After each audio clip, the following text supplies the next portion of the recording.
practice meditation and mindfulness. The research is pretty compelling on this stuff.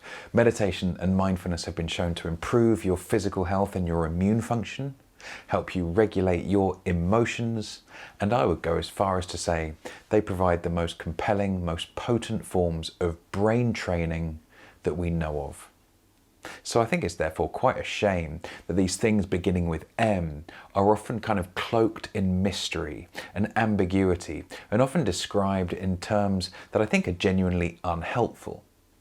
You don't necessarily have to go on a silent retreat to access these states. You don't need to believe in any sort of religion or ideology.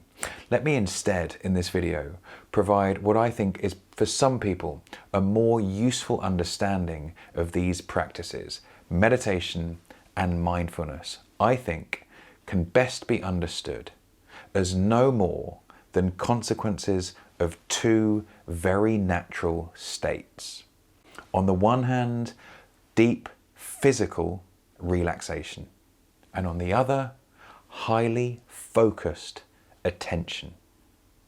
Right, if you think about it in those terms, relaxation and focused attention, you're already really good at it, right? You ever get that feeling of getting lost in a good book? Or maybe sometimes a long car journey when you feel this state of absorption, right? Your brain is going into meditative states really all the time. The difference here is it becomes an exercise or a practice in deliberately creating states of relaxation and highly focused attention, and then you start to appreciate the benefits of these two separate states. Think about it. If you get better at relaxing and you do it consistently and regularly, it's perfectly natural that you'll enjoy reduced stress, reduced anxiety, improved immune function, improved sleep. See? And at the same time, if you also get better at deliberately creating states of deep, sustained attention and focus, well, isn't it natural that over time you start to improve your focus, your attention, consequently your productivity, even your learning and your memory? So now when you start to think about the benefits of these things, hopefully it becomes slightly more attractive and more accessible. And hopefully you can also see why practicing meditation and mindfulness can play such a critical role in helping you build and maintain your resilience. So let's actually try this stuff. Now think about it. All you really need to do is create a state of relaxation and then a state of focused attention. The relaxation piece you should now be able to do if you've seen the video I've done on how to regulate your physiology. Remember, just do a progressive relaxation exercise. Some practitioners would suggest that this is not a necessary part of meditation and mindfulness, and I would agree with them, but I think why wouldn't you do something that directly improves your physical health and your immune system and also clears your mind to make subsequent attentional exercises far easier? So start with that. Once you've created this state of physical relaxation, you then start to use your attention in a very deliberate way. And here I think it's useful to split two different types of meditative practice. On the one hand, you have mindfulness. On the other, you have focused meditation. Mindfulness can best be understood as a state of non-judgmental awareness, when you notice the present and you calmly notice and accept your sensations, your thoughts, and your feelings, right? So you get relaxed and then you notice. You notice your environment, you notice your body, you notice your breath, the slowness of your breath, and you also pay attention to thoughts and feelings.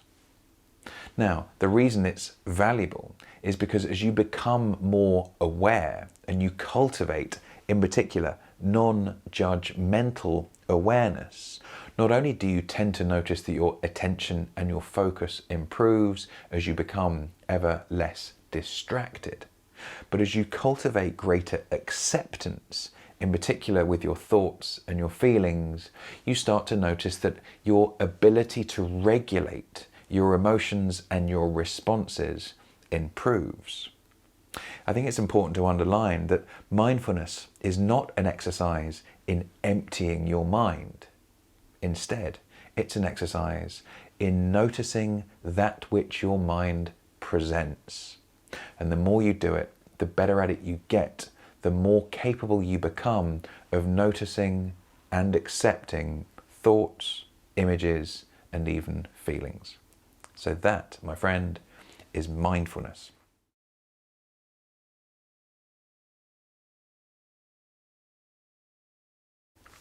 Focused meditation, by contrast, is creating the same physical relaxation, remember the first step, and then using your brain or your attention to focus on one thing to the exclusion of all else. I feel the best thing to focus on is your breath and to actually start to count your breath. So the exercise here is, with your eyes closed, you simply start to count your breath. And I would encourage you to count as you breathe out. You start at 1 and then silently and mentally you count all the way up to 21. And then if you reach 21, you just start again at 1. The exercise becomes counting your breath, maintaining your focus on that single activity. And again, the training here is about becoming ever less distracted, strengthening your attention with each number that you count. And if you practice this exercise, again, you'll experience the benefits of physical health and immune function, improved sleep. But also, as you train your attention over time, you'll enjoy ever improved focus and concentration.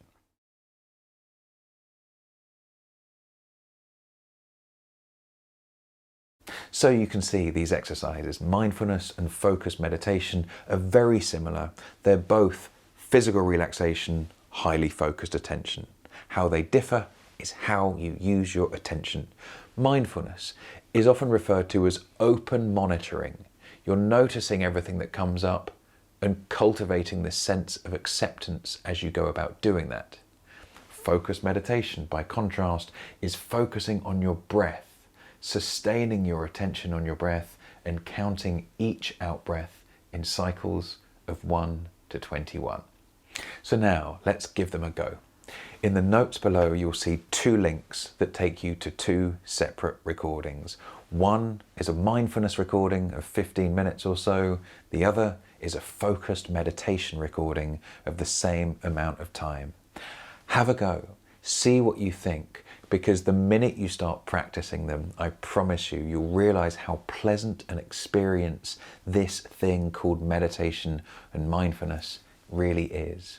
And as I've said, the more you practice, the more you will inevitably build, nourish, and maintain your own resilience, as well as your physical, your emotional, your mental health and well-being.